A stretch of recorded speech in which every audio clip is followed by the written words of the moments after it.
My clients brought me a Red Bull too for the 12 o'clock Dude, class. I was like, actually, today I forgot what it was. It had to be like 7:15. One of the clients, she's going away for the summertime.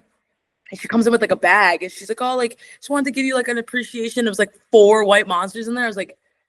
praise the Lord. I was like, it's God is good today. Those Happy are the best Friday. fucking clients. Bro, I was like, you just made my whole day. These are gonna be gone in like 2 days, but it's okay. I just recorded your intro. I'm like, yeah, this guy might be up there with me, like a little higher than me on the energy level energy drink addictions himself. I have it timed out. I have alarms set. I need you to give me before we even do it. I need you to give me like, this is gonna be like so the breakdown of it. Yeah, I need you to give me your so caffeine intake, hourly and daily, and then we'll crack open. I literally am holding this. I was like, I'm gonna like ASMR like Hell yeah. So usually I'll wake up, depending on the day, I'll wake up either 5 o'clock or like 7 o'clock. Usually my body now, cause like, I don't know if I'm alone here. Maybe you can kind of relate. But as a trainer, I panic wake up now at 4:30. Yeah. And it's like, even if on Saturday, Sunday, 4:30 in the morning, I'm like, you're like, I'm oh my God. So I've done that shit too much. I'll panic, wake up, go back to sleep, and then I'll wake up for the day. And then on the way in, I'll crack open like a monster for the drive in. Okay. I'll usually get here. I'll do my first session. About halfway through the second session is usually when I have either my ghost or another monster, depending on what we have in stock. Depending on the stock and the vibe. Depending on the stock. I mean, we got the stock over there. We got a whole bunch of monster cases and ghost and everything. As trainers, they expect us to be like the healthiest, but my body is not a temple. My body is not my temple. Nope. Need to put that on a shirt. Yeah, my body is not my temple. Hashtag varsity house gym. So, and then I'll have that. So then probably around like noon, 1 o'clock, I'll probably have like a little pick-me-up, whether that's a coffee, a Red Bull. If I'm working out, it'll be a pre-workout. And then it'll go back to about 4 or 5 o'clock. And then I'll have another every 2 hours. Pretty much every 3 to 4 hours, there's something caffeinated going into my gut. You're like, the 3 to 4 hours you should be eating, but like for me, I have caffeine every 3 or 4 hours. Both. Like, I have to have something with my food. That's fucking hysterical. Yeah. Do you sleep? I'll get a good 3 to 5 hours a night. Yeah. The picture of health himself. But I'm good. I'm great. I'm good. Like lifting heavy, eating good, making money. I'm good. Your body is probably like, what the hell? Like, get us out of here. No. You know that Stitch meme where he's like screaming, crying? Yeah. That's what my kidney is. Your adrenal glands are like, oh my God, dude, not again. Bring us water. Shit. They get water. Oh my God, that's so fucking funny. This is my second one. All right, what do you got? I have blue Hawaiian, I got guava, and I got the cotton candy ghost. The guava one. The white monsters are downstairs. I was like, they're not cold. No, of course. Let you get yours first. Oh yeah. Nice. I hope everybody got that. Oh. Virtual cheers. Man. Yeah. Cheers. Yeah. Now we're chilling. Now we're vibing. Whenever you're ready, it's all yours. All right. So wait, now, do I introduce myself as my legal name or like? So I said T-Bone. Ooh. Okay, cool. All right, cool. So now I can match that. At the end, I said Anthony, aka T-Bone. So gotcha. So, because I feel like nobody calls you Anthony. Absolutely nobody in this gym calls me Anthony. And actually, it's funny. I was on a sales call with somebody, and they were like, I saw in the sketch. They were talking to them. They came in, and one of the trainers was like, "Oh, you're meeting with Coach Anthony," and they were like, "Who's that?" Who? And they were like, "Wait, who?" And the clients even looked at the coach and were like, "Yo, that's not Anthony. That's T-Bone. Like, what are you talking about?" But yeah, so do you introduce yourself on the phone as Anthony when you call new clients? So it depends on the vibe I get from the phone call. Like, it depends on how they answer, right? If they're very a little more stickler, they're very proper when they answer the phone, like hello, or hi, this is so and so. Then I'm like, all right, they're proper. I got to be a little bit more Hi, my name is That's Anthony. why, hi, my name's Coach Anthony. I'm with King Strength. They're like, or Tony or something like that. Tony. And then if they answer the phone, they're like, "Hello, hey, how are you?" I'm like, "Oh, hey, it's T-Bone from King Strength." Like, I match the energy, and I think that's Right. important. I'm the same way. I get it. For real. That's real. Matching the energy now, it's like I'm T-Bone. I'm the sales director slash trainer here at King Strength. I started about what is we in? We're at 25. I started about 5 years ago during COVID. Oh my God, me too. Well, that's kind of why I think I vibe so well with you, because we started literally in the same position. I That's started cool. as an apprentice here, Nice. and at first I didn't even get the job. We did an apprenticeship during COVID. Didn't get the job. Went over to Red Bank. I was training at the Atlantic Club in Red Bank and Manasquan. Nice little place, corporate gym. Very like had to wear a nice t-shirt and pants, like very proper corporate gym. I hated myself for doing it. I'm like, this sucks. How do I move in this? It's like a Yeah. polo.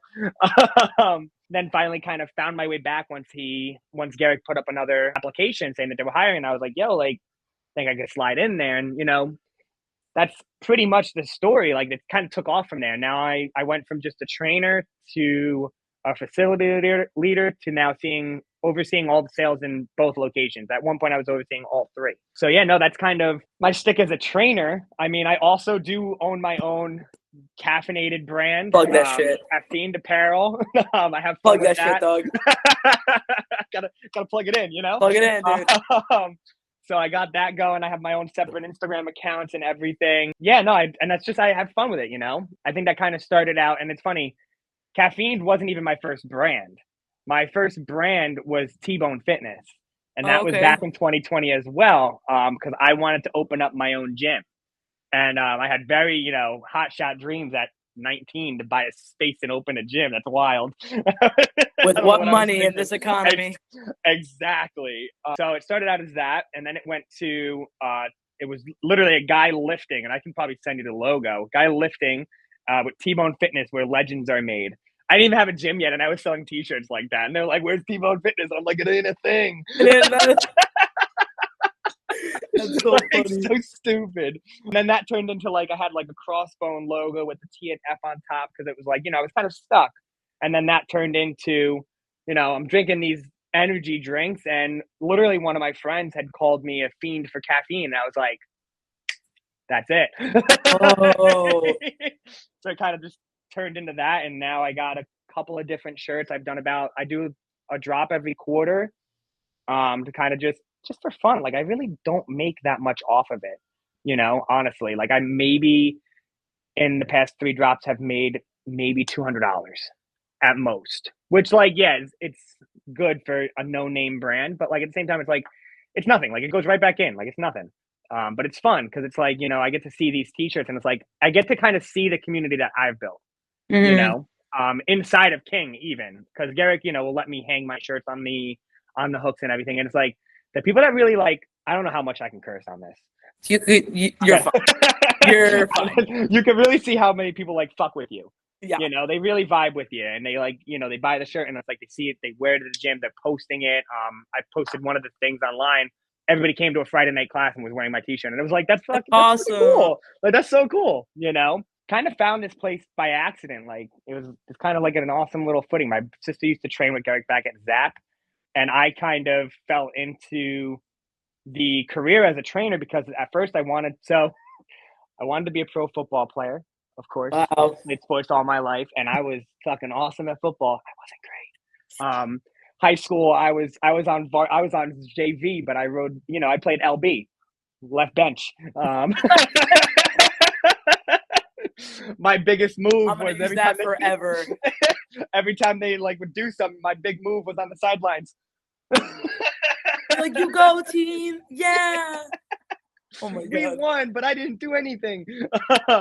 I had my star moment when they put me on special teams, and I ran downfield and hit somebody so hard I gave myself a concussion.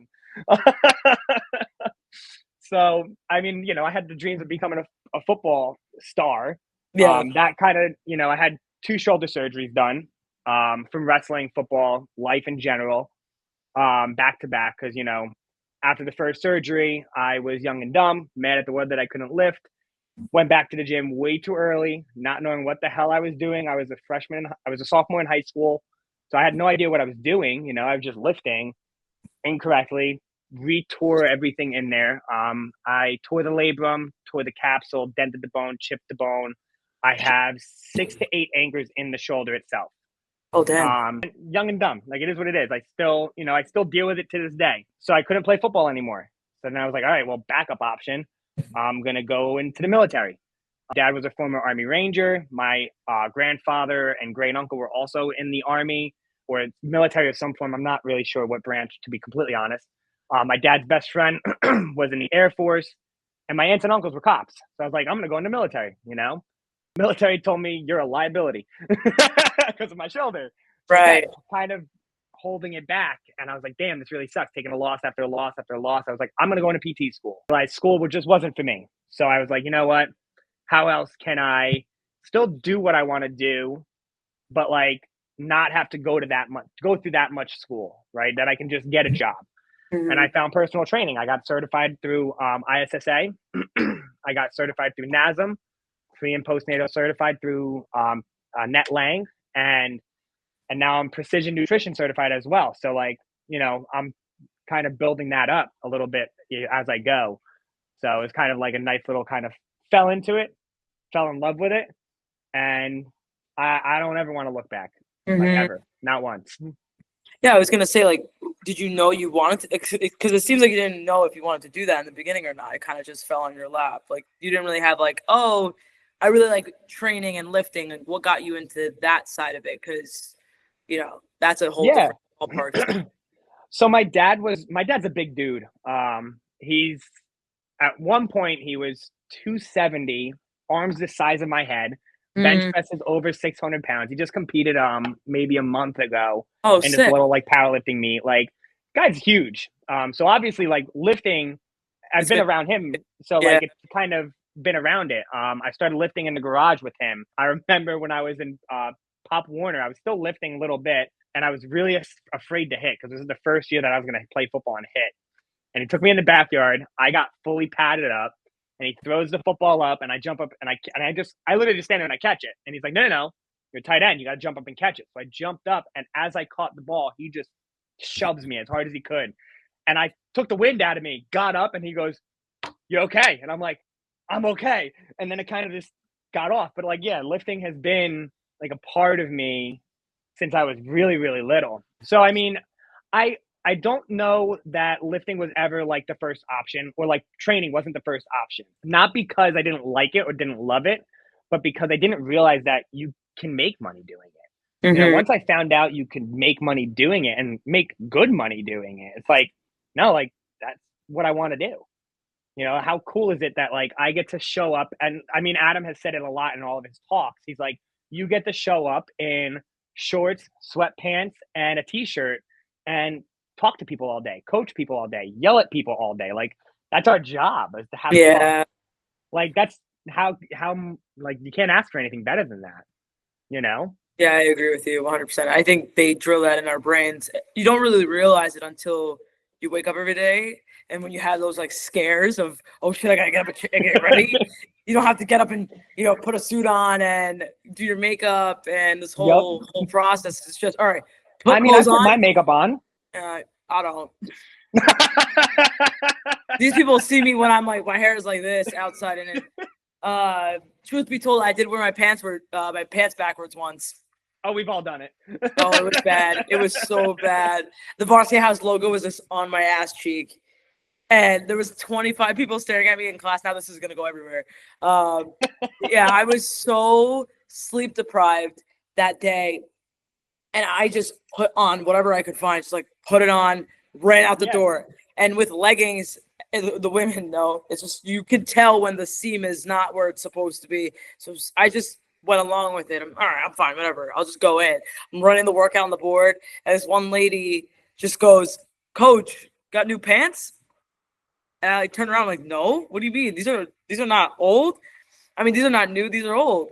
And I kept like going because I was not getting. She's like, "Coach, are you sure those are not new pants?"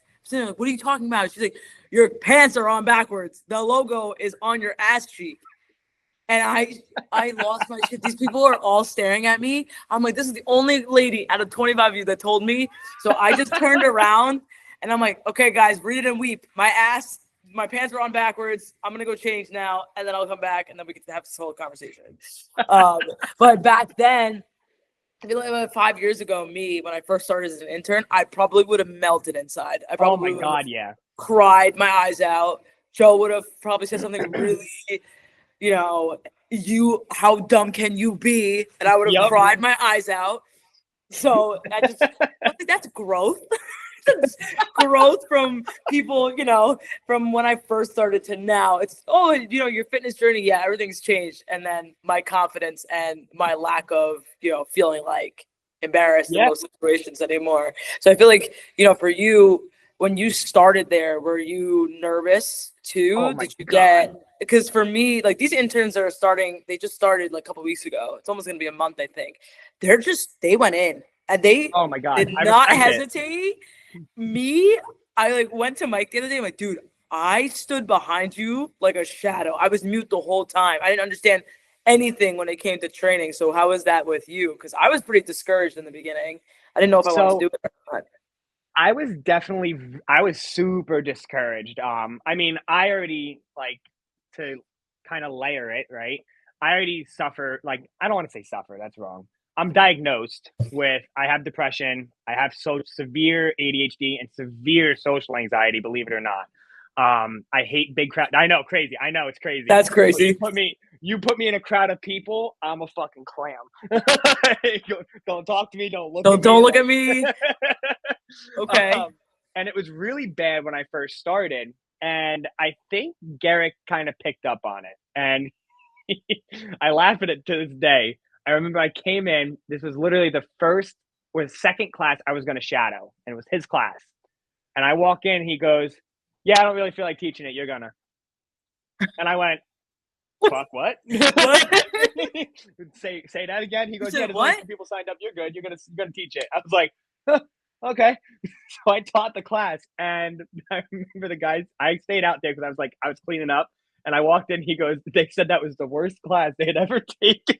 They said they could feel your anxiety. He goes, but it's necessary, and it is. It's necessary to kind of grow, like we're talking about. Like now, you put me in front of a class of 25 people, I'm gonna slam that shit, like slam dunk, like no problem. I have no issue, especially here. I'm sure that if you put me in varsity house with 25 people, I'd probably clam up because I know nobody there. I know enough now that I'm able to kind of figure out my way, right? I just need one person to laugh. I just need to crack one joke. I crack a joke, I get you laughing, the room is immediately like, all right, now we're on the same level, let's get to work. So I definitely will say that I was very discouraged, very, very timid, very nervous. And I was even more discouraged when I didn't get the job. That made me even worse. I was like, shit, I'm not good enough, And I think it takes a lot of courage for the new interns because I even see it. We just started we do the apprenticeship, and it's crazy to see these people just walk up to clients and just shoot the shit. And I'm like, I respect it. I can't do that. I totally respect that too. I did not do shit. I know. The old coach that was still here when I did my internship, he handed me a note card with the workout, like a little index card. He's like, it's your turn. And I just was reading off of it, here, and everybody, and we had to wear masks too. That was even worse. I couldn't even speak because of the mask, plus me trying to read off of this damn index card. I was so nervous. And it's cool though, because I don't know for you if those clients from when you first started to now are still there, because for me, when they have seen me from the beginning to now, so the newer clients, oh, you're so loud. You must have been the loudest one when you started. Because everybody's like, fuck, no, she wasn't. She was quiet as shit. She didn't talk to nobody. But it wasn't that. I just was so. I worked at a commercial gym prior to that. I just remember how traumatizing it was because these people were bench pressing 235, and my old boss used to tell me, go up to them and ask them how they're liking their workout, if their form is good. And you don't want to interrupt somebody when they're in that position. It's like interrupting Big Reich right now. He's blasting him right now. Hey, your form is incorrect. He'd be like, no, go away. So Yeah. I think that was the stigma that I had when it came to trying to help people. And I didn't want to do it at first. I had that really shitty experience. I went back to retail. I just did supplements for 5 years. That's why my addiction stands. It's because of Yep. shout out to GNC and the guys that I used to work with. I drank everything that came in shipment.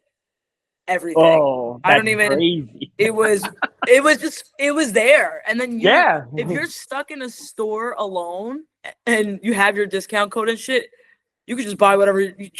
Shit, I'm gonna buy this. I'll try it out. Yeah.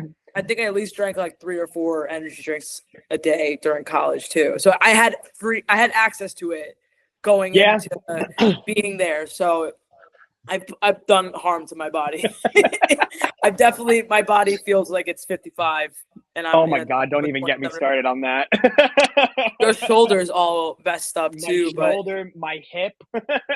Oh my God! Adam called me a gimp for like 6 months. Oh my God. Yeah. I mean, I feel like, and it's interesting too. I know I'm not diagnosed with anxiety, but I definitely have anxiety. And working out helped me a lot with just getting that out. Do you feel like for you, could you say that does help you a little bit, or do you not believe in that whole, hey, because there are influencers that are like, if you're depressed, you go to the gym and you'll feel better. You don't need any medication. It's like, dude. I think it's tough, right? I mean, everybody kind of has their coping mechanisms. Mm-hmm. For me, a heavy one of mine when I'm having a really bad social anxiety attack or any anxiety attack at all, smells. So coffee, candles, things like that. So there was, Monster, honestly, yeah. Like those things are like a cup of coffee, and this sounds so like cliche. It's home for me. So like I could be anywhere if you just literally, and you could see it. Like I have physical signs, right? And Ellen, my girlfriend Ellen, we've been dating for 8.5 years now. She'll see I know it's been a long time. Don't even ask. Damn dog. I know. I knew it was coming. Everybody's probably like, no, where's that? Where that though? You're like, there's a plan. There's a plan. There's a plan, everybody. But I can't talk about it here because she'll probably listen to this. Hi, Ellen. So I'll have I'll obviously be holding her hand, and I'll rub my finger on her nail, like her thumbnail. Like I'll start doing that. She'll notice that I start blinking really hard. And you hand me a cup of coffee, it's not even the taste. It's not the caffeine. It's the smell of like, okay, your brain switches. So to kind of circle back and bring it full circle to like what your question was, because I promise I won't go off too many tangents. Oh, it's okay. Working out for me, it's hit or miss. There's days that I'll work out and it kind of helps me feel mentally great and out of that fog, out of that funk. And there's days that I'll work out and I'll look at myself in the mirror and I'm like, yo, you still look like shit. And it's still body dysmorphia. We all have it. And it's like, I will never tell somebody that it's not a thing. Mm-hmm. I'll never say it's not possible that the gym can't help. But I will say that it can only help for so long. I think I'm a very big advocate. I mean, I've been going to therapy now for 2 to 3 years, and I'm back on. I go every 2 weeks, but for the last year, I was going twice a week, bi-weekly. So it helps. Honestly, it does. So I do think that physical activity can only get you so far. Mm-hmm. With that kind of thing, right? Especially if it's not something that is new. Like sometimes, you don't know that you have anxiety. You just feel some type of way. You go to the gym, you feel good, and it's like, all right, I'm good. Like you don't know, right. Or you maybe just don't want to know because I don't know. Avoidant. Avoidant. So I do think that the gym can be a coping mechanism, but it shouldn't be the only one. No, that's fair too, and. For you, do you feel like there's a mindset that you had to unlearn to grow as an individual for yourself when you first started? What do you mean? And as far as, going into it, knowing that you had social anxiety, but you really enjoyed what you wanted to do. And what made you change your mindset a little bit when it came to that? And how did you grow from that? Because there's a lot of customer service face to face. So, I think I think my breakthrough moment was we had somebody come in and they had an assessment, and it was with me. They had a rod in their ankle, so they could not flex, they could not bend. And I said, like, for classes, I don't think classes are the best fit. There's too many things that you can't do.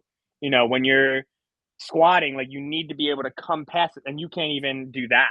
So I'm like, we need to kind of regress a lot of things, change a lot of things. I think, our small group semi-private training is a lot more beneficial for somebody in your situation. She didn't like that. And I think, like, looking back, I think there would have been a different way to handle it. I think, being new to it, being new to sales, I was very like, no, this is what has to happen. Like, there is no other way. When I could have maybe given her like a free trial to classes and kind of had her see it, versus me telling her how it is. But she went to the Facebook group, the Metuchen's Facebook group, and said to not go to King Strength because, the trainer was terrible. His name was Tony. And I just got a dud. And yeah, and that kind of like, and I saw that, like, I think one of the moms from the Metuchen screenshot it and sent it to Garrett. Garrett sent it to me. And I went, oh, I was like, damn, I'm a dud. Like, I fucked, and I went full spiral down. Like, I shouldn't be doing this anymore. And I didn't say this out loud, but I was talking this to myself and like having like a full blown panic attack. And then one of the moms reached out and sent a screenshot of the comment section. Every mom in this gym, and I have to say there was probably about 10 to 12 of them, talked and like bashed her. Oh, so hard, had my back and everything. And it was that moment that I was like, there's going to be moments that, like, you're feeling kind of shitty. And there's going to be moments that you're feeling kind of like, and for lack of a better term, worthless. Like, you're not really good enough. Yeah. Like, whatever the case may be. But I knew that the community had my back no matter how I was feeling. I could have a bad day and they'll let it slide, because at the end of the day, like, I have their back and I have their best interest in my heart, and they have my back because, they say I'm such a good person. I don't know about that, but so it's like, it's nice. So I think that's what kind of helped me kind of unlearn the self-deprecating behavior. Like, don't get me wrong, I make a lot of jokes about myself, but I do think there's a level of joking that has to happen for me. Mm-hmm. I have to kind of laugh shit off. Me too. Like, like I have to be like, oh yeah, no, I am depressed. Like, I'm a piece of shit. Like, yeah, like, I'll laugh about it. Cause it's like, like, what else are you going to do? To me, it's like, if you can't laugh about it, then it's like, it's really taking over your life, and that's not cool either. So I think it's one of those things that you just can't let a temporary feeling dictate a permanent change in life, in habits, in anything. I think that's one of the things that I had to learn. Very harsh reality of it, I think that's one of the hardest battles I've had, is like kind of fixing my headspace from a permanent to a temporary. Like, okay, this is a temporary feeling. This feeling will go away. This will pass. I will be okay. It's not the end of the world. I'm not dying. Even though, at 4:30 in the morning when I panic wake up, it feels like I'm dying. It's so crazy too, because like, that's incredible too, that even that happened, and it went from like a negative to a positive. I think for me, there was one point, and she still comes here, which is so funny, but there was somebody that, it was her and somebody else, they just didn't like working with me at the time. This was when I first started. I think this was 2020 to 2021. I was still new. I just had not a clue of what I was doing. I knew I went to school for nutrition. This was my thing with the nutrition side of it, and I was good with customer service and people facing and sales. But when it came to training, I was kind of just uncomfortable. It wasn't my thing. I could train myself, and that was barely Mike. I remember the first day that I trained here, he was like, "What are you doing?" And I was like, "Oh no," because I was deadlifting, and he was like, "Dude, you're not," in that way. He's gonna be like, "Steph, I didn't say that," but he was like, "Your form does not look good." I was like, "Really? I've been working so hard, and it's not good." And he just took me under his wing, and then I freaking skyrocketed, which was it's cool to see that. I definitely would not have been able to pull 315 on my own. Every coach for sure, 100%. But for me, when I first started, and now that woman comes to my classes all the time, but I always think about that in the back of my mind. 4 years ago, she didn't even want to come near a session with of mine, because I was pretty much open to learning, and I was having to follow Adam and Mike and whoever else that was on staff around like a puppy and making sure I was doing everything correctly. But at the same time, it was degrading to look at myself and just kind of have that self-loathingness of, I don't know what I'm doing. What do I even fit in here right now? This is something that I want to do really. And I used to go home and beat the shit out of myself, to be honest, because even with the weight loss journey that I have, I still have body dysmorphia. It's never going to go away. I've fully convinced myself. It's just, there's some days where I'm like, damn, I look good. And then there's other days where I'm like, oh, I'm fat. Never mind. So it's like, whatever. And these clients are like, shut the fuck up. You're being so dramatic. You're fine. And just for me in general, the growth from that 5 years to now, I could joke around about it, but obviously in the back of my mind, I'm like, I'm crying on the inside a little bit. I'm suffering, but in the inside, but with the full circle moment, being able to say, you know, she didn't like to train with me at first, and now she's training with me fully. And I think that, you know, it makes a big difference in confidence too for me, because I could go in a room now with 20, 30, 40 people and coach and shoot shit with them. And sometimes, you know, you made like a joke. I have to make a joke and crack a joke for people to start laughing. If people don't laugh at my jokes, I really just start going like, oh, all right, you don't want to laugh? Like, all right, fine. And they'll start laughing. I'm like, I get it. I'm not funny. I get it. Yeah. You don't want to laugh at my jokes? Fine. Or it'll be super early in the morning. It happened this morning. It's 6 a.m. There's 27 people in this gym. And it's 6 a.m. So they're all looking at me, you know, blank. And I'm explaining the workout. I'm like, is everybody with me? Does it make sense? And they're all just staring. I'm like, you know, this is what happens when you nod yes. You just, you know. I was like, because if I'm explaining this and y'all don't get it, then I'm not re-explaining it. You guys got to figure that shit out yourselves. And back then, me would have been like, I would never say that. I was so to the T. And I faced very big imposter syndrome when I first started here too, because there's so many people with so many different personalities. Obviously, turnover happened. So I didn't know what I wanted to do or who I wanted to be, because I had Mike, I had Adam, I had like 3 or 4 other coaches that I was looking up to, and Kat and all those people, like, oh, they do this, but this one does this and this one does this. So I should just do whatever that they're doing and then make it my own. But I never was successful because it didn't feel authentic to me. And then I just started becoming, you know, the person that I am now. Do you feel like you faced that? Oh, 100%. I think I still face it to this day. Me too. But it's like, it's situational, right? When I walk into like anything business or strength related in that gym, I walk in and I'm like, why the fuck am I here? Right. Like, who the hell am I? You know? And it's like they'll talk, and even in the check-ins, like the Facebook group, the check-ins that they have. And I read these check-ins and I'm like, I can't compete with these wins. I was like I survived this week. Like literally, professional win. I survived. I remember I saw somebody post on that they made like 8 sales this week, and they sold the private training, and they sold the paid in full, and I'm just like, I sold 3 trials, and I'm just like, you know, like, it's something, and I'll close them at the end of the week, but like, I'm like, shit, like, that's nothing compared to what they post. But at the same time, you have to realize, like, I'm not a business owner. Like, yeah, I run a location, I oversee 2 locations sales wise, but I am not a business owner. So they're gonna be a lot further along in the game. So it's like, I kind of have to bring myself back down. You can't compare it to them, but you can look up to them and strive to be them, you know, and not just be them, but be in their position. And even becoming as a coach, I'm watching the class, and it's a similar situation. I'm like, okay, they're playing this music at 6 a.m. I'm going to play this music at 6 a.m. so that they like me. And it's like, I'm listening to EDM, and I don't like EDM. I hate it. I think it's stupid music. It's terrible. And I'm just like, what the hell is this whoop, whoop, whoop shit? Like, I feel like I'm like 60 when I say shit like that. But like, oh my God. I'm like, where's Creed? Where's Nickelback? Like, where's I was going to say, that's your vibe. You're like a Creed, Nickelback. Divorced dad rock all the way, you know?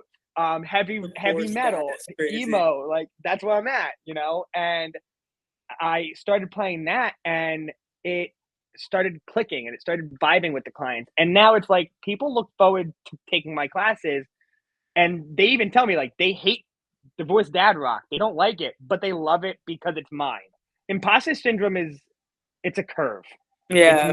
There's never an ending point. There's always a new version of imposter syndrome when you hit a certain point in life. So I think I'm at a point now where it's like, as a trainer, I have no imposter syndrome. But as I'm gonna put quotes, business owner, like running a location or Yeah. whatever, like, yeah, no, I have huge imposter syndrome. I'm like, well, what do I have that, this person doesn't, that makes them want to do it? And it's just like, it's the drive, it's the want, it's the work ethic. So to kind of circle back, like, yeah, no, definitely started out with it, definitely still struggle with it, but it's like a different beast. It's a different animal now. It's a different kind of imposter syndrome. If that's like kind of, you're comfortable being a coach, and you know that you're a great coach.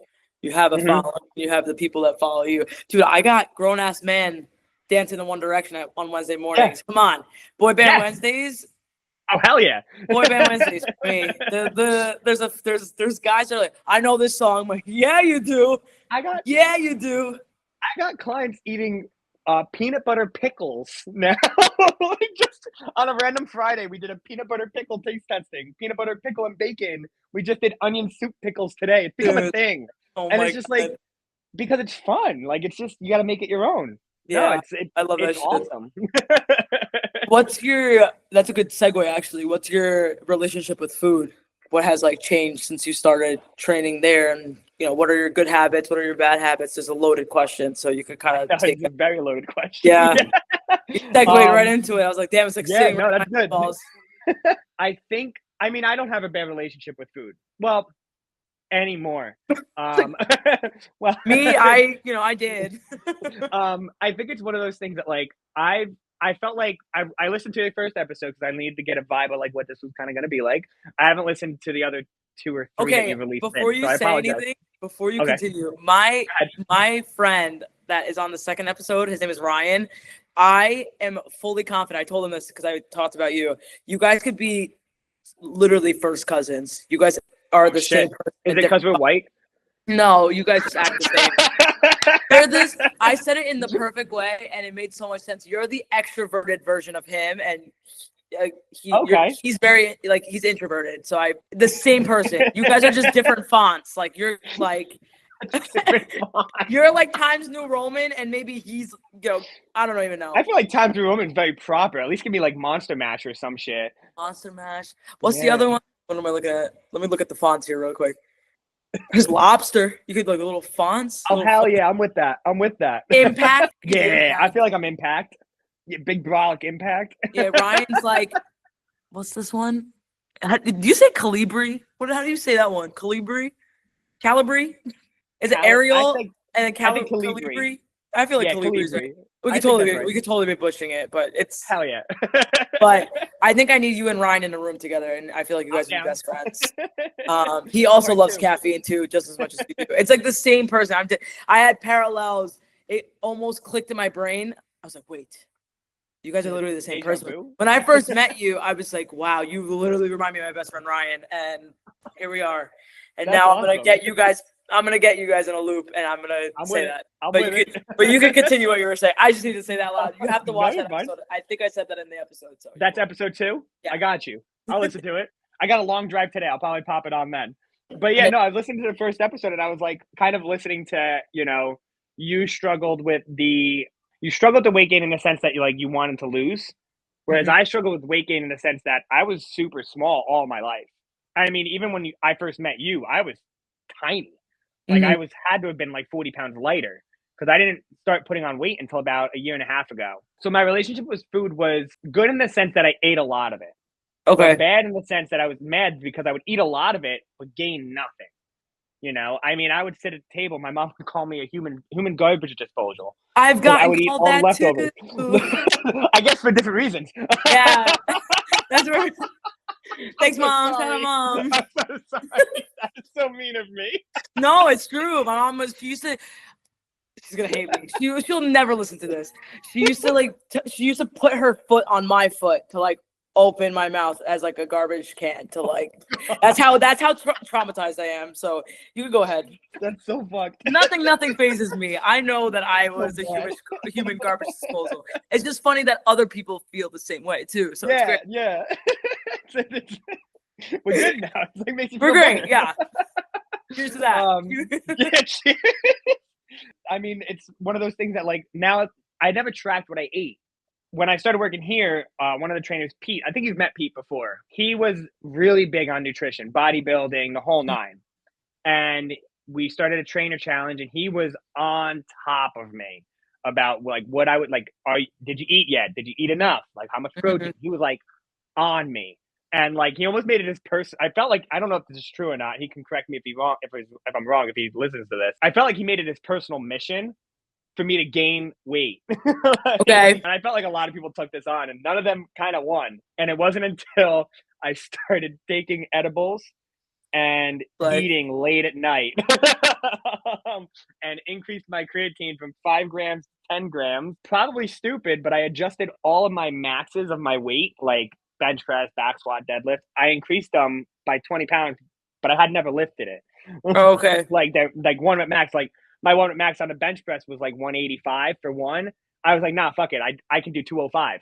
I've never done 205, and I had never done 205 in my life, but I started eating like I could. That's when I started finally putting on weight, finally started tracking what I was eating. And it kind of got to a point where I think around January, I took a picture in the mirror, and I was shirtless after a workout, and I was like, holy shit, you're a fat fuck.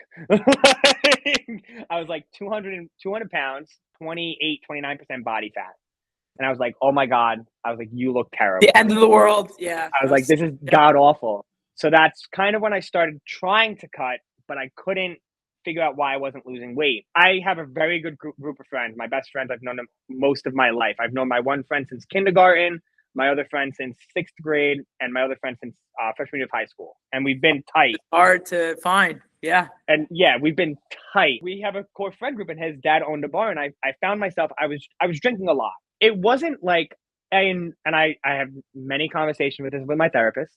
I was not an alcoholic. I enjoyed hopping online with the boys and having a beer. Like I wouldn't get fucked up every day, but like at the end of the night, have a beer with the game, whatever. I think that I finally realized that holy shit, it was the alcohol, So I started the 75 hard, which I did in March.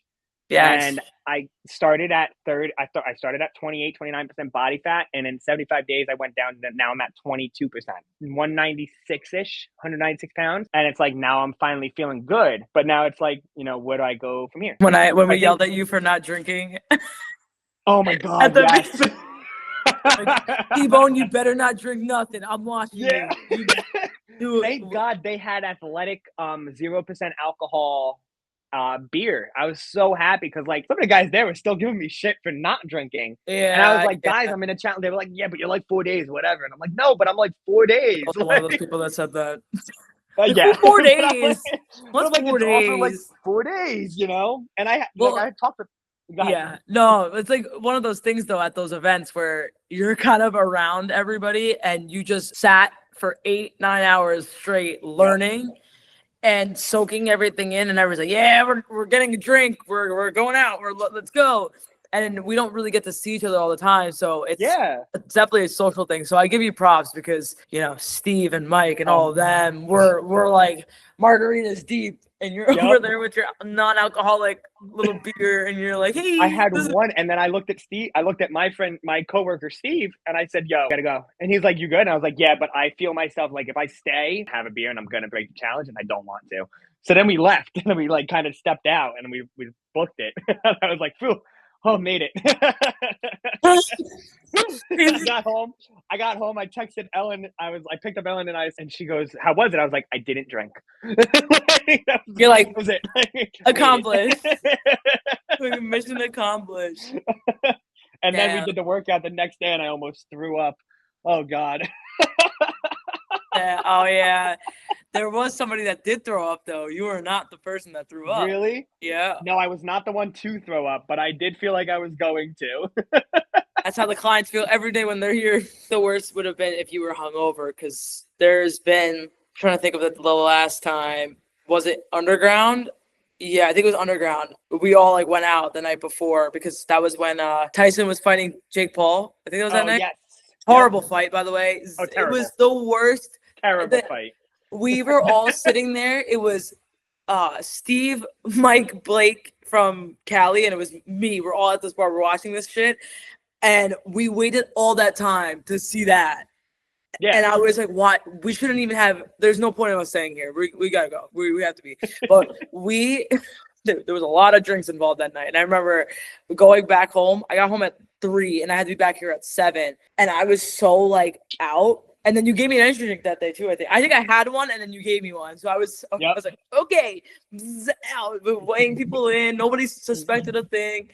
And now I'm outing myself. But I remember going downstairs and Mike and Steve, they were just like this on the chairs. And I was like, oh, I know you guys are like tired as hell. I'm over here. I'm buzzing because I have like 600 milligrams of caffeine in my body. And I'm going to crash so hard later, but it's okay. That day was so funny because you had texted me and was like, yo. And I was like, yo. I was upstairs. You were like, I'm like, you have an energy drink.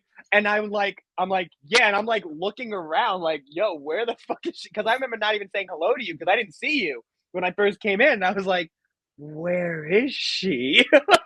I was hiding upstairs for full context. And I texted him. I was like, look up. I need something. I stepped past and I walked past Adam and I was like, you good? And I was like, yeah, but I don't think your coworker is. I had the energy drink. That's crazy. Yeah, he thinks like, I have an issue. He thinks I have a problem. He definitely thinks I have a problem. You know, it's a lifestyle. It's a problem. It's only a problem if you think it's a problem. It's only a problem. Exactly. You should make that a t-shirt for your caffeine brand. There we go. That you could quote, and then whatever the case, we could do a X nutritional freak. Yes, I'm shirt. Down. Oh my God, I wear that shit all the time. But that's so funny. I mean, the nutrition stuff is, for you, because you're running the facility, right? Yeah. You get a lot of questions from clients with nutrition. What is like the number one question that you field and a myth that people kind of find on the internet? Because here it's intermittent fasting. It's been like a huge that's a big topic of conversation. What are you getting right now? Yeah. I think the big question for a lot of people that come in, or big goal, I guess I should say, is they want to lose weight, get stronger, but they don't want to get bulky. The big issue that we're having from a nutrition standpoint is like, not a lot of people track, and not a lot of people want to track or give the effort of tracking. It's funny because like I've had a client come in and I give them the nutrition and I'm like, this is what you should be doing. This is what'll get you here. And in 4 weeks we'll check back. And I was like, and then we'll see like if we have to adjust anything. This is 1,000 calories more than what I've been eating. Like, what do you mean? I was like, well, you weren't eating enough. Like sometimes that's a thing too. And it's like metabolism, the way it works is if I don't eat, then it won't work. And it's like, no, that's not the case. That's not how that works. I was like, you want your metabolism to be working still. like you need that. Because like if it's not working, it slows and then you gain weight. It's not slows and you lose weight. You want it working so that you lose. You want it working even if you're trying to gain weight because that's how you're burning your fat, how you keep your basal metabolic rate. Like you need that. So I think that's the big issue that we're having here. And a lot of times I'll tell them like, hey, the first thing I tell people now, and it's kind of what I learned to do is, okay, you want nutritional help? Well, I need you to track a week of eating. That's what I do. Need a week of what you eat without me giving you any advice, anything. Like, what do you eat in a week? And it's like from there, then I can kind of go, okay, this is how much you should be eating, and this is how much you ate. It's not even really about what you ate. Like, I don't even focus on that at first. I built the habit of eating enough. What you're eating, like, if they're eating, like, Taco Bell every day, then it's, like, different story. Like, now I'm going to try and, like, be like, yo, throw some chicken and rice in there. Super easy. Yeah, maybe let's go for something else. Yeah, but, like, a lot of times people eat well. Like, they're cooking dinners. I mean, their family, they're a lot of, like, moms and dads. So it's, like, they're cooking for their kids. So they're cooking decent meals. Right. But it's just about their portion. I get it. A lot of the moms say, well, I just eat my kids' scrap. That's not good either. I was like, you need to get into the habit of cooking more than enough so that you have enough for lunch the next day too. And it's hard, especially being in my position to tell a mom that, to tell a mom like you're doing it wrong. Yeah. like, who the hell am I? Like, what do you know? Yeah, there's the imposter syndrome, but it's right. like at the same time, it's like, no, like that's the fact of the matter is like you need to make sure that you're fueling yourself for these workouts so you don't get hurt. So you still see the goal that you want to see. I'm the first to say like, no, you got to take care of your own, but also you got to take care of you. That quote from airplanes, you got to put your mask on first. And that's like a big thing. And a lot of people don't do it, especially from a nutritional standpoint. Yeah. So I get them to track the week. I give them the outline of it. And the biggest myth is that women shouldn't take creatine. That's my favorite one. And I'm like, no. You're like, it's like, actually so good. I was like, it is one of the only most researched, it is the most researched supplement in the fitness industry. And it's like, it's okay for you to take. Like, it's fine. I was like, you're not going to get bulky by taking creatine. You're only going to get bulky by what you eat. And I'm not putting you in a bulk.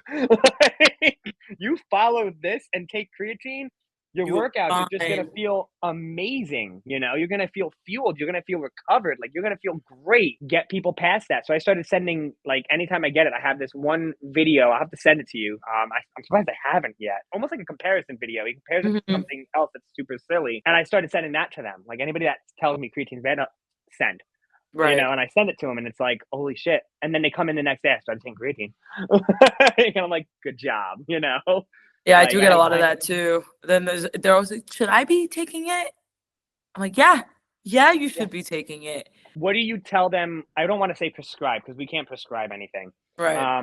What do you recommend as far as how much to take? So there is like an actual formula that you can put together, like a loading phase and a deloading phase if they really want to put on mass. But it's I usually, the women, I give them 5 grams. I don't want to push that. Yeah. But you know, I have a friend that he was trying to gain weight too, and he tried everything, and I sat there and I told him that 5 grams of creatine was not going to be enough for him to gain weight.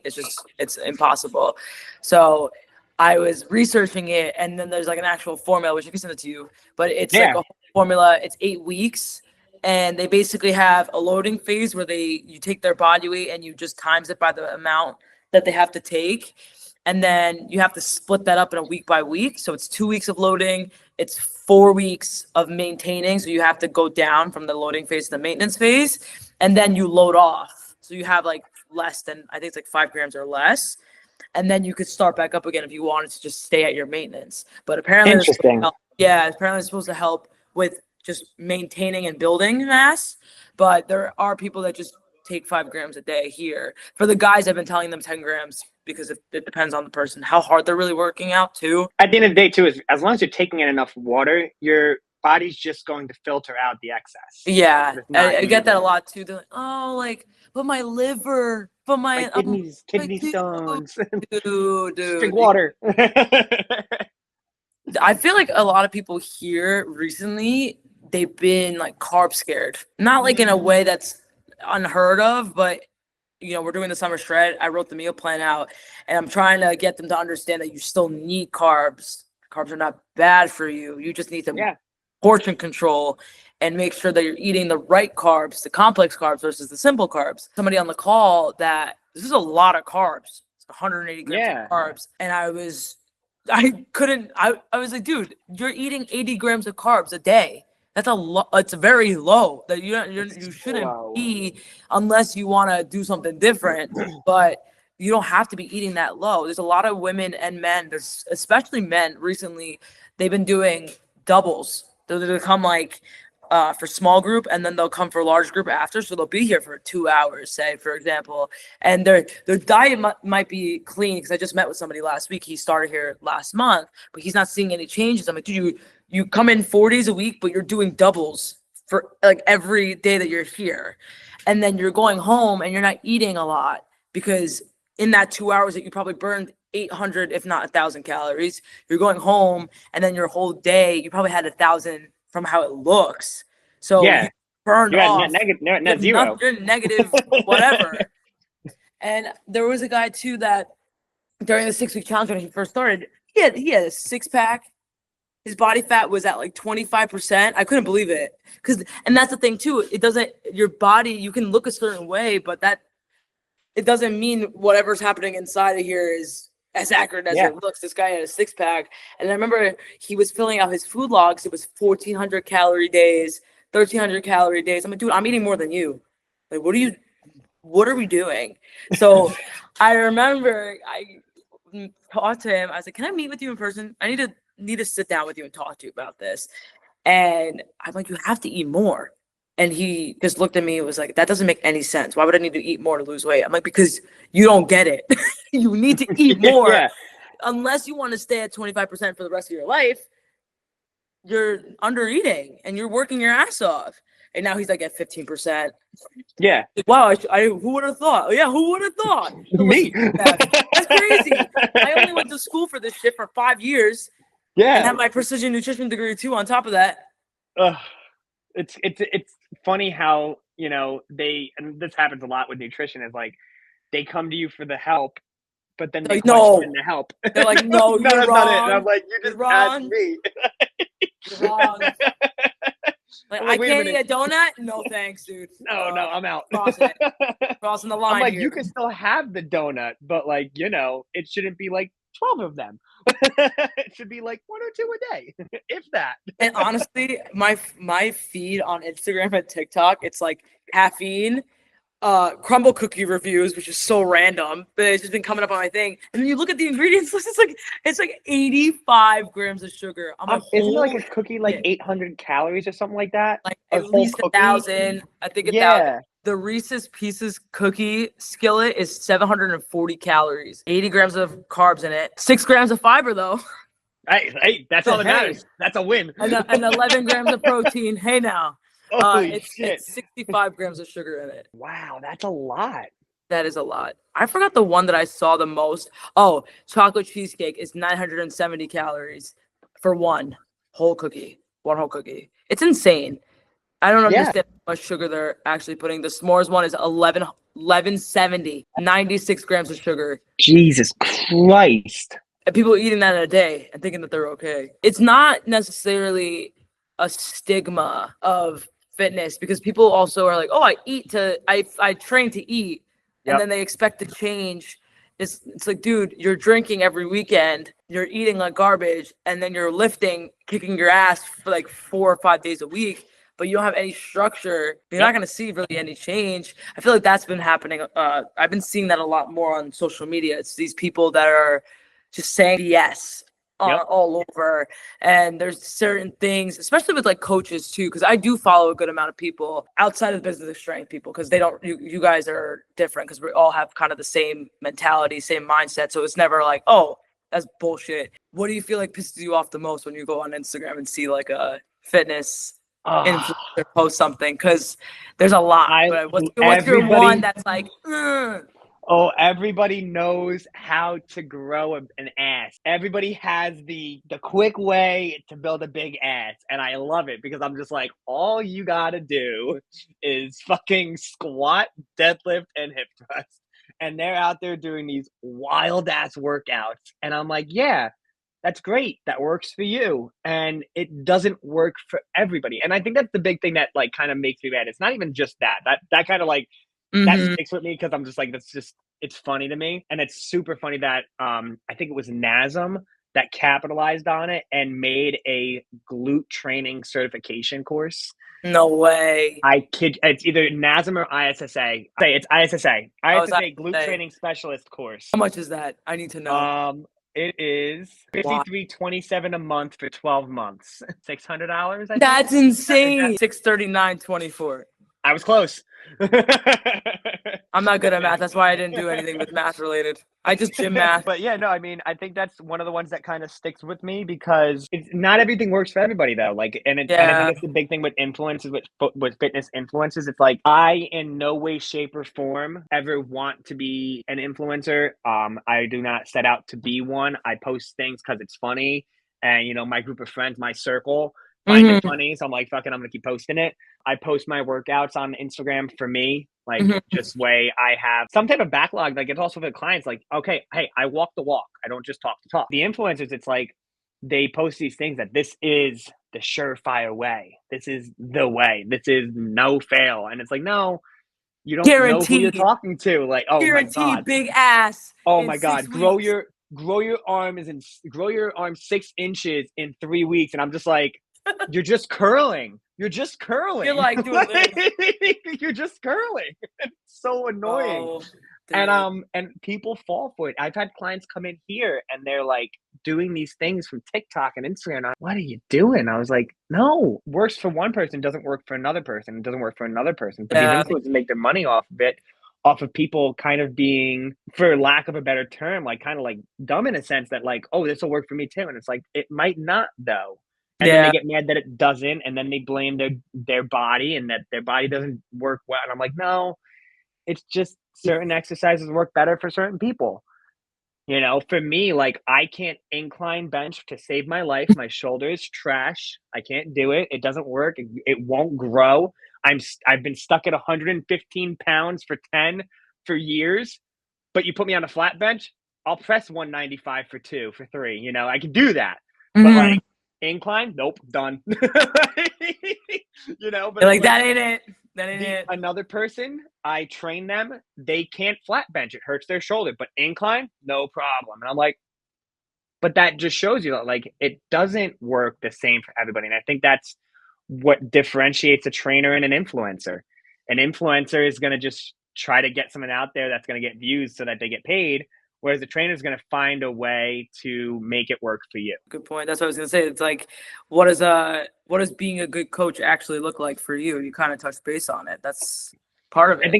I think that's 100% part of it. And I also think another part of it is, you know, and I think, you know, Adam said it best, and it's kind of stuck with me ever since then. He said it literally in one of the first presentations that I went to. Was it Dan or Adam? I'm sure they both have said it at one point or another, but like it's the best. They mesh in together. Yeah, they do. Yeah. But it's the best hour of their day. Nobody cares if you have a bad day. Like, yeah, they care. Don't get me wrong. Like I've had clients check in on me. They'll see that even an inkling, I'll have a moment where I'm not loud as fuck and they're like, something's wrong. Right. I'm like, no, I'm okay. Like I'm good. And they're like, no, something's off. And then they'll hit me up later and be like, yo, you need something, let me know. I do get that too. One of the clients here is a therapist, and it's funny. She like does like check-ins, and I'm just like, "Stop it! You're not on the clock. You're not on the clock. Shut up." Yeah. I made a joke today. Somebody, she said something like, I'm gonna go cry in the corner," and I was like, "Hey, no crying in public. Only in the shower at home alone, so nobody sees it." And she's like, "That's not what I would say." And I'm like, "You're not working. Like, stop. You're not working." A good coach is, you know, it's fitness related. Don't get me wrong. Finding out how to cue somebody, how to find an exercise that works for somebody, how to program for somebody. But I also think it comes down to how you can help that person too. Some people are here to get fit, don't get me wrong, but also some people are here because they need an escape from like reality. They need an escape from thinking. So it's like they come in and it's like, I may not be the best technical trainer, and I can admit that. Me too. I don't have a bachelor's degree in exercise science. I only have certifications. You know, there is somebody out there that knows more technically than me, but there is nobody that can match my energy. And I can say that with a straight fact. Like if you come into my class on a bad day, you're leaving having a good day. And I can that is one of my, like, you can put this on Instagram. This will be my influencer quote. That is 100% guaranteed. Play. I haven't seen a single person leave here regretting leaving the gym or regretting kind of coming out on a bad day. Because they leave here feeling good, feeling better, you know, both physically and mentally. So I think being a good coach is being able to kind of not fix their day, but help their day and help them have a better day going forward. Because, you know, they come in at 6 a.m. and it's like, yeah, they kickstart their day. But then there's some people that come in at 6 p.m. that they've had their day.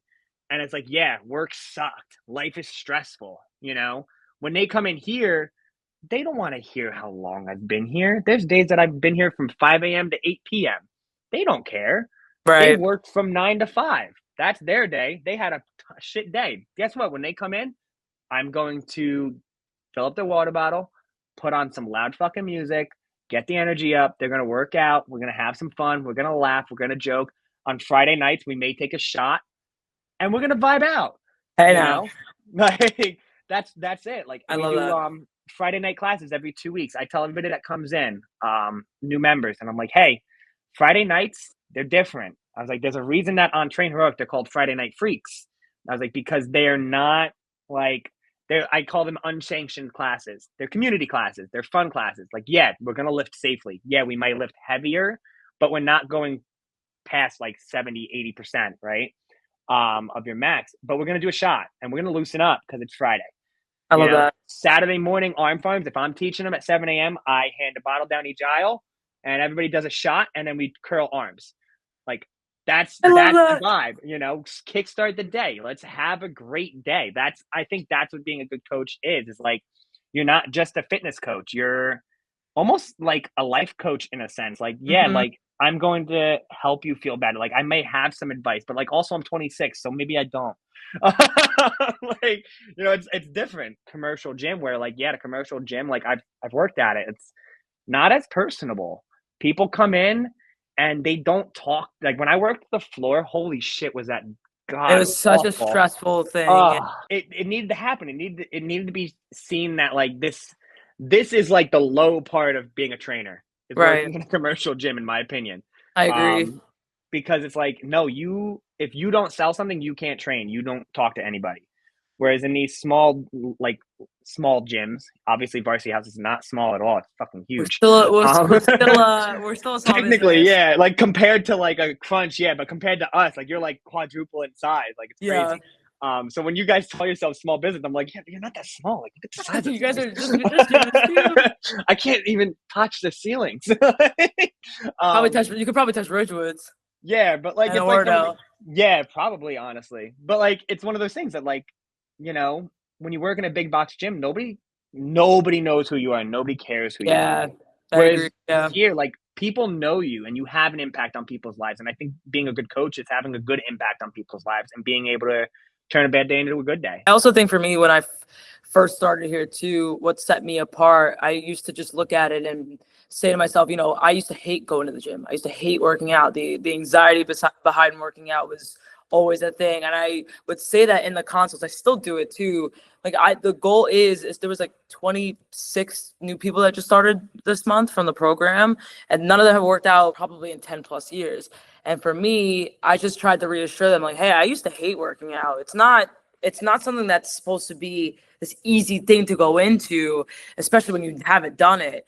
It's just Mm-hmm. meant I want this to be something that you actually enjoy versus you walking out of here being like, I hate this place. I don't want to come train here. And I don't want to work out for an hour today and X, Y, and Z. Of course, you'll feel those days sometimes where you don't want to work out at all. But we've been getting a lot of people that have said, you know, I never thought that I could actually enjoy training and working out. And that also, I feel like would make you a great coach is these people that have gone from doing zero to now training 3 days a week and actually consistently coming and making friends, like Yeah. community with the people too, you know, making friends within the group of the time that they come in and then they start hanging out outside. There's six or seven Oh, I women. love that.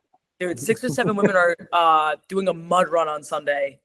That's These awesome. 60 plus women, I wish I could go watch them. I'm going to a Yankee game instead, but I wish I could go Oh, watch them. boo-hoo. Oh, boo. But they actually win a game. So, but they made T-shirts. They're That's like these awesome. hot pink T-shirts with varsity hat, like the same logo that I have on. It's hot pink. I'm That is like, dude. awesome. And they wanted me to do it so bad. I'm like, guys, I'm gonna sit this one out. I think you guys need to just experience this together. But I put them in a group together one day, like 2 years ago, and And just took off. and I feel like that you have to be that way. Otherwise, Mm-hmm. you as a person, you'll never feel fulfilled as a coach in general if you're not a personable person. It's just if you think about it in a money standpoint, you think about it in views and shit like that, it's just you're never gonna get anywhere with that stuff. This is all social media has a face to it. Everybody has their makeup on and their mask on, but at the end of the day, they're not in the trenches the way that me and you are probably in the trenches of they just film for an hour and then they edit it and then They're done. they go about their day and they get millions and millions of views versus Yep. me. I'm trying to make this comfortable for people to go on it and talk about their stories and just shoot shit and just hang out and hoping that it impacts somebody in some way. And there are clients that have been actually listening to it and they've been coming up to me and telling me how I'm inspiring them. And I haven't done, for me, I don't feel like I'm doing shit, but for Yeah. them to say that, like, damn, I did something nice today. I made an impact that I didn't even think that I would have done to somebody that has been training for the last 3 or 4 months. It's just little things like that. I feel like for me has made like a huge difference on being a coach, and I think you could agree with that too. So 100%. I, 100% I can agree with that. And I think also like when it comes to like being a good coach in sales, like the sales aspect of things, it's like knowing who you're selling to as well. Like yeah, what's their I think it's very there's very few trainers that feel this way in general, like in Mhm. all of the fitness industry, is it's like you can't serve everyone. Right. You know, I am in no way, shape, or form have experience in bodybuilding or experience in powerlifting. Do I do the workouts? Yes. Have I coached an athlete to do these things? Absolutely not. Gym also isn't equipped for, I mean, it is, but it's not as equipped as like one of these other local gyms are. And there's been a lot of times where like I'll refer them and be like, hey, we don't, or like High Rocks and I'll, and like hit train, like, Everybody's doing high rocks right now. It's crazy. and it's like, we don't have a skier. We don't have the things that you need to do High Rocks. And it's like, hey, listen, we're not it. I'm more than happy to take you along a strength training journey if that's kind of what you want to see before you do High Rocks. But if you're looking for High Rocks, you're in the wrong spot. You know, and I'm not going to try and convince you to not do High Rocks. You know, do I think it's sustainable long term? I don't think so. You have to figure yourself out for your, like, you have to figure that out for yourself. I think doing them both, doing strength training and High Rocks, like some type of like cross training would be good to kind of train the muscle, train the bones, and so that you don't get injured. You know, everybody has to kind of figure their shit out themselves at the end of the day. But I think, you know, knowing that you can't serve everyone, having a scope of practice where like, hey, if you have an injury, I'm going to do my best to try and lift without pain.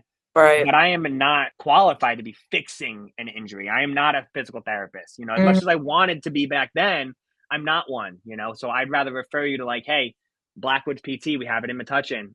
Go see him. And then I'll talk with him as long as you give the okay and sign the HIPAA paper, like saying that like it's okay that we talk. Yeah. It's like I'll more than happily incorporate these things into your workout so that you feel better and also get to your goal. I think everybody's favorite question is going to be what your favorite energy drink flavor is and brand. Ooh. That's a big question for this podcast. That's a very big question. You give me a top three. I'll let you give me a top big three. I can give you big I'll say three. I'll give you a big three. I can give you a big three too. It would definitely be Ghost, Monster, Red Bull. And when I say those three, they're not in any specific order. I include Reign with Monster. Okay. Because they're owned by the same company. So I'd have to say those are my big three. But I do dabble with Gorilla Mind. Okay, I kind of fuck with Gorilla Mind too. I kind of mess it, like, especially the powder. Or I think I have it somewhere. Yeah, I have Gorilla Mode, which is their like pre-workout band. Yeah. Which is amazing. But like, yeah, no, I mess with Gorilla Mind a little bit here and there. But I'd have to say, I think my top one is you can't go wrong with a nice white Monster. You can't go wrong. You know, it's OG. Sponsored by Guava. It's OG. OG White Monster with Creed in the background of this. It's just so good. Yeah, hold me now. Those memes are so good. Those memes are so good, dude. Them. Oh my god. Okay, White Monster. That's a classic. That's the top. Number two would be, I'd have to go Swedish Fish Ghost. That's a wild pull. I know. That's number two for me. That's number two for me. All right. And then number three, if I'm just naming like energy drink flavors, I'd have to take it back a little bit. And I'd have to go with the, I don't know if you've ever had Bang Energy. They had a... If you say the flavor that I love, I swear we're going to be connected. We're interlinked for sure. Wait, go ahead. Tell me, though, because I can't say it then, because I'm forgetting the name of the flavor. The Purple Guava Pear was my favorite one. Oh, no, then I'm out. Nope. I like... Or Citrus Twist. Birthday Cake. That's wild. I know. I did not like that one. I know. And I think coming in close to third, high fourth, Green Tea Monster. You give me a rehab Green Tea Monster, set. Love that. Because I could chug that like nothing. That's usually my morning one, because I can chug it. Yeah, it's so wild, though, because Bang, when they first launched, I don't like them now because they changed the formula for sure, 100. The guy got sued, and then it just, now it just... Well, they went bankrupt. Yeah, but then he got, it was a whole thing. Changed the formula. It sucks now. Would not buy it ever again. But that purple guava one, it was like a black and purple can with like a little. I know what you're talking about. I didn't hate it. I liked it, but I wasn't. I don't know what it was. I don't know what it was. That sorcery in that can, it was so good. And one that was really good. The citrus twist one tasted like So good. There was, I I'm forgot looking what at the I think flavors peach, now. peach mango was okay, but they changed the formula. Now it tastes like absolute garbage. So I don't even go near them anymore. Oh, you know which one was really good? Now I got it up in front of me now. The candy apple crisp. That one was really good. That was I pretty good. love that And one. the crazy key lime pie. Ooh, You're wild for those flavors. I just I love loved those. candy. The candy apple one was so good. See, but that's Um, my sweet tooth. Like I can go without the candy, chips, cookies. I can do without it. But like you give me a nice like every once in a while, like, listen, this is great. It's not that sweet. Same with this. This for being cotton candy, not that sweet. Pretty good. Cotton Pretty candy tame. bang is not good. No, cotton candy bang. I didn't like that one. I That's an didn't hate OG it. classic. I didn't hate it. I didn't love it. I didn't hate it. But like you give me a sweet one every once in a while, like a key Yeah, lime pie or like candy crisp apple. I'll mess with it for like the day or something like that, you know? dude, I love the cherry lime ghost. Oh It's my God, just yeah. so Did good. you try the iced tea lemonade one yet? So I bought it for myself and for my coworker who is also a caffeine head too, and it was pretty good. It's amazing. Pretty good. I'm not an iced tea lemonade person, so Okay. for me, it actually tastes pretty good. He liked it too, but that cherry lime one, Oh yeah. there's The some cherry crack limeade? cocaine in that shit. I don't know. It's so good. Oh That yeah. flavor. So when Rain came out in 2019. So when I was still working at Vitamin Shop, they had all their OG flavors. So I'm still kind of salty because all the OG like really good flavors are not on the market anymore. Which So one are you talking about? they had like mango madness. They had strawberry lime, which was phenomenal. I still They see the had melon madness everywhere every once in a while. Mango. Got it. I was like, they have melon madness no, they still. still have like three of the blue raspberry one is an OG. Orange Um, dreamsicle. that one came out a little bit after, but they have that one. The white haze one was not good. No, that one's not good. Somebody told me it was a white monster dupe, and I was Nope. like, I felt No. so betrayed. No. Felt You don't so know. betrayed. They don't know. They don't know the vibe. They also had a cotton candy one, which was okay. They had a peach fizz one. It was phenomenal. I And never then had that one. they got rid of lychee, which I'm still salty about. That was the best I flavor. remember the lychee one. Yes. That was the best So flavor. it's funny that we're talking about the energy drinks. I have a client here that works for the company that makes the flavors for Red Bull. That's a What's art. the other You one? better hold them tight. Shit. What's the one that has FG? Zero FG. Zero fucks given. It's an energy drink company. There's a company that's like Zero FG. It's something Zero FG. Oh, it is zero FG energy. Is it? I'm on the website. It doesn't say. Maybe that is the company. I thought there was a pre-workout company that had Zero FG on it. It looks like Rise's logo. It might be Rise. Anyways, she makes the flavors for that and a couple of other ones. And Celsius was another one too. And I was funny that she brought me in and she was like, I can't tell you what company it is, but I can say yes if you guess the company. And she was like, and you know the company. And I was like, and it's so funny to me. I was rattling them off. I have no idea what this was. It was R, and she goes, well, the initials are RB. And I was like, Red Bull. no, but I didn't. I was like, RB. Thinking it took me days, Steph, days. Oh my God. Until one day she was said it in front of Garrick, and Garrick's like, dude, are you for real? And I was like, yeah. I was like, I can't figure it out. He was like, Red Bull. And I was like, oh fuck. So the summer edition, the spring edition, and the past winter edition, that's all I had before they released it, like months, a year before. So I remember when it came out, my brother was like, have you had it? I was like, I had it before they even released it. I was like, I'm cool. You lucky bitch. You lucky bitch. I'm like, I'm hot shit. But I think Ghost for sure. Ghost, I feel like Monster / Rain would be up there for me. I'm not like a Red Bull person. The only one, the yellow one, the tropical one. Oh, you're the worst. With tequila in it. I mean, yeah, sure, it makes tequila, but like because when we went out, I didn't want a Red Bull vodka. This was so like whatever. And the girl it was like a couple of years ago. She's like, I have these yellow tropical ones that I could mix with tequila. I'm like, I'll try it. But that's the only way I'll drink it. I won't drink it anywhere else. But then there's the one girl. Oh my God, it was a pink can that she really liked. One of my friends. I don't remember the fucking flavor of it. But now they came out with the sugar-free one. She's like so hyped up about it. And there's a white one, Arctic something. Uh oh, Cocoa the berry something, coconut, right? the coconut edition Red Bull. Yeah. Yep. Yeah. Gotta get into it. I'm not really, I think Red Bull is for me. It's a safe bet. okay. Like at the end of the day, I know I can drink it fast. So like even today for the 12 o'clock, like my client brought me a Red Bull because I was dying, and I know that like and this is one of my like party tricks is I can chug a 12 ounce Red Bull in like less than a minute. Like I can just Wow. down it. Like I'm done. And I remember I started off class. I was like, everybody start your hip cars 5 per side. I demoed it. I cracked it and I chugged it. And by Chugged the time it. I was done with it, I was ready to explain the next movement like immediately.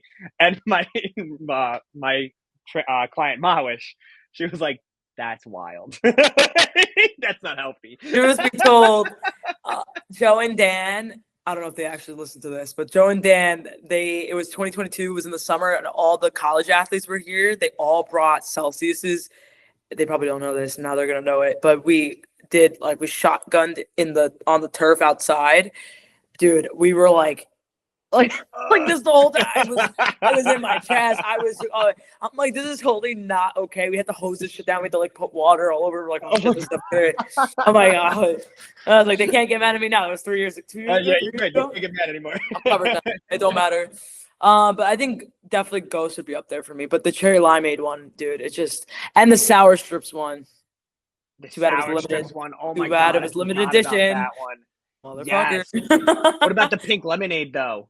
That one's good too. But I feel like if you leave it sitting for a while, it gets like you have like a weird aftertaste with it. Oh yeah, well don't leave it sitting. Yeah, I know. I mean, I get yelled at because everybody's like, "Are you just like babysitting?" I'm like, "Dude, I'm sipping because I enjoy the flavor." Oh, I yell at the trainers. I have the case here, and I don't mind. Take one. But I yelled at Steve the other day because he opened it. I swear he maybe took 3 sips from it. No. And I came in the next day and it was still there. No, I would never do that. And That's this crazy. Guy, he goes, "I'm still going to drink it," and took another sip. I took it out of his hands. I was like, absolutely. I was like, this is blasphemy. No. Dude, the carbonation's gone. I was like, it's no, gone. This is like absolutely offensive. Like, no. I was like, I don't mind if you take one, but you finish this shit. This is disrespectful. I got so heated. I can't even think of a number 3, to be honest. Like, I think it's just because it would be, honestly, if Bang was still good, it would have been Bang or Bum Energy. I'll put him up there. I haven't had that one yet. Yeah, but I also like 3D, but 3D just remodeled, like redid everything. So I have to I have to try. But have you had his cans are it's 12 cans for $20. Oh wow, that's not bad. And how much caffeine? 200. Oh wow, that's not bad. I have to get a case. But he just came out with Christian Guzman because I love him and his brand and everything. He relaunched everything again because I guess I don't know if he got sued, but whatever the case that happened, he gave up on it for a little bit and then he brought it back. So they're selling it at Vitamin Shop now, but there's like a lot of new flavors. So the old school ones, the white can was supposed to be like a white monster. It did taste like it, definitely better than the rain one for sure. And then there was like a citrus dew that tastes like Mountain Dew, which is really good. They had like a yellow can, which is like lemonade. They had a pink lemonade one. Oh, everything was just so good. So now they rebranded everything. So it's apparently really good. I just have to buy it and try it and then get back to you. But I would put them at number 3. Have you had the gym weed yet? No. Try them. Okay. Try them out. They're pretty good. I was following this one girl, Sarah Safari or whatever her name is. She trains with Bradley something? Yes, Bradley Martin. Yeah, she trains with him a lot. And she was sponsored by them. And I was like, all right. And I sponsored by everybody. I had seen it a ton of times. I was like, whatever. I was like, I saw it again. I'm like, and then I saw it in the Vitamin Shop going to Cranford. I was like, all right, I'll give it a shot. Like, whatever. I see it a lot. So I gave it a shot and I was like, it's not terrible. I don't think it would make my top 5, but like, it's not bad. But like, Ray's Energy is good too. Ray's, I was actually an ambassador for them. Me too. Yeah. That's a culture. What is that? A canon event. It was totally a canon event. Yeah, that was 2022 staff getting a case, and I was like, yeah. I had you beat by a year. Fuck. I was 2021. And now I'm just sponsored by Raw Nutrition because I love C-Bump stuff.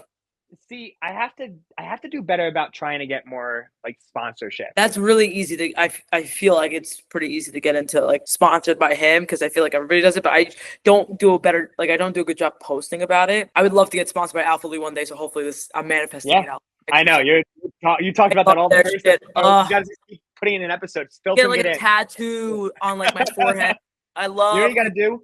Get a shirt and hang it behind you for every podcast. Dude, I'm wearing the shorts, bro. I'm like, yeah, but nobody sees the shorts unless you're just gonna be standing with your like crotch in the camera the entire time. Christian Guzman, please sponsor me. Gotta hang a shirt behind you or some shit. I do. I'm gonna be like, insert here. It's just his face the whole time. But yeah, damn. Yeah, we could go on. Me and T-Bone could go on and on and on about energy drinks for probably hours. But he has seriously saved my life many. But to tie this in, what do you feel like you want people to remember after listening to this episode besides energy drink addiction flavors and shit like that? Do you feel like there's any takeaways that you feel like you want somebody to get from this besides the caffeine stuff? I think from a trainer standpoint, for anybody that's kind of struggling to kind of find their way, I think it's important to remember that 5 years into the game, I'm still learning, still growing. So as long as you come in with an open mind and come in ready to be a lifelong learner, you're going to be okay. And I think it's important to kind of take the leap and go in full-fledged. Like, don't dip the toe, because you dip the toe and you kind of find that, oh, I'm not making enough money. And it's like, no, because you only dipped the toe. Mm-hmm. I think from a trainer standpoint, it's remembering that, if you go in all hands in, you'll be good. Yeah, you'll be fine. And I think from a client standpoint, like a nutritional standpoint, carbs are not bad for you. Eating is good, and please fuel your body. And I think that's important. It's like, remembering that in order to lose, you still need to eat. Yeah, that's awesome. And then for clients, I mean, where can anybody find you? You talk about your gym and stuff. Where can they find you, and where can they connect with you? I'm on Instagram, T-Bone5655. I'm on the King page very often. You'll see my face on there a lot. I'm located in Metuchen and Cranford. I train mainly in Metuchen location, and you can also follow my personal brand, Caffeine Apparel. But you can follow along with the brand apparel, Caffeine Apparel. I got their website and everything. Merch is up there, and I'll probably be doing more with that soon to come. I'll make sure to link that website too, because I definitely need to do all that stuff. But I really do appreciate your time, and it means the world that people actually want to be on this. So I do appreciate your time taking it, especially because me and you have been probably up since 4:30 this morning and training. God. I'm ready to go home, and me and you sat here for almost 2 hours just talking about everything. You just make it so easy. So I really do appreciate your time, and hopefully everybody that's listening to this gets something out of it and something cool, obviously, to learn about you. And I really do appreciate our friendship and you saving me in countless moments of going through my withdrawals. Making me sound like Jesus. Yeah. Like, thank you, my but I really do appreciate it, and hopefully all of you guys can take something away from this. And I'm looking forward to many more episodes after this one, but hopefully everybody enjoyed this one, and I'll see you guys soon.